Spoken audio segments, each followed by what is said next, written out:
A few years ago, a few years ago,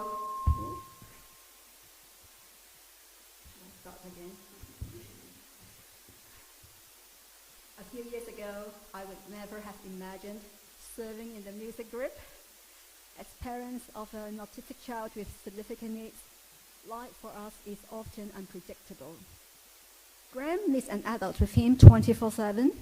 Because of this, I wrestled deeply with the desire to serve God and the reality of my family's needs. There were moments when I genuinely wondered if I would ever have the opportunity to serve on a Sunday again. What felt impossible to me was never impossible to God.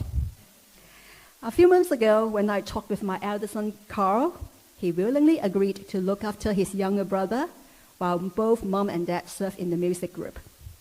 I was so encouraged by his response. Over these months, we've worked together to support Graham's needs. In case Graham becomes dysregulated, Carl will test me, and I'll step into the back room to support them. So Carl and I make a great team, don't we?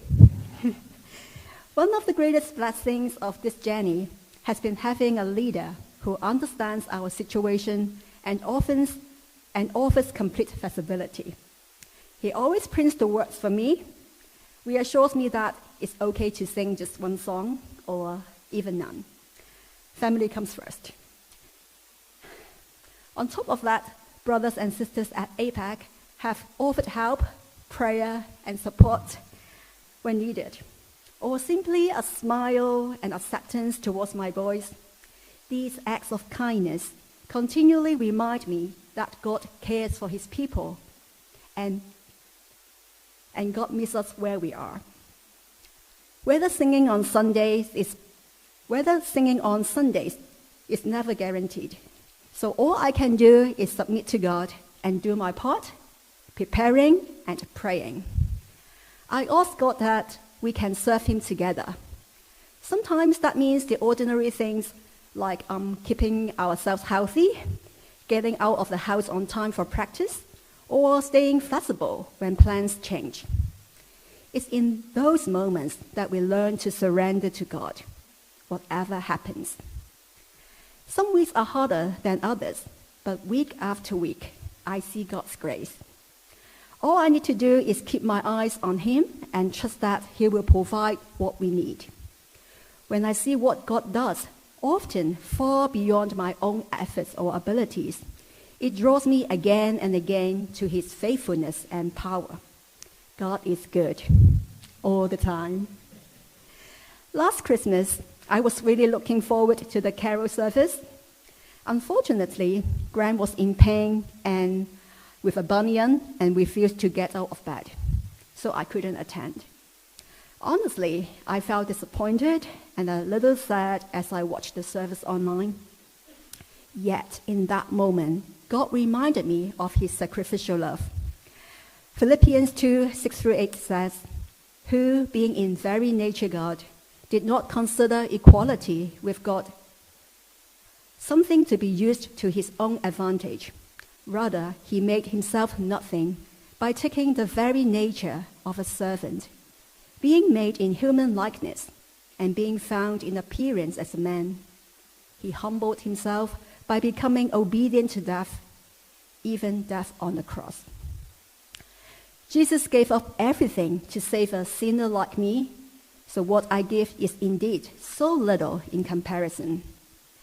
God also reminded me that he is always in control. Even when my plans were disrupted, his work continued. How encouraging it was to see people step in willingly, exercise wisdom when plans changed, and allow God's purposes to move forward. It's such a beautiful living picture of Romans 8:28. And we know that in all things, God works for the good of those who love him, who have been called according to his purpose. As much as I'd love to share more of God's blessing, I'll close with this encouragement. Hi, Graham. You want to join us? Maybe, yeah. Oh, no Wi-Fi. All right.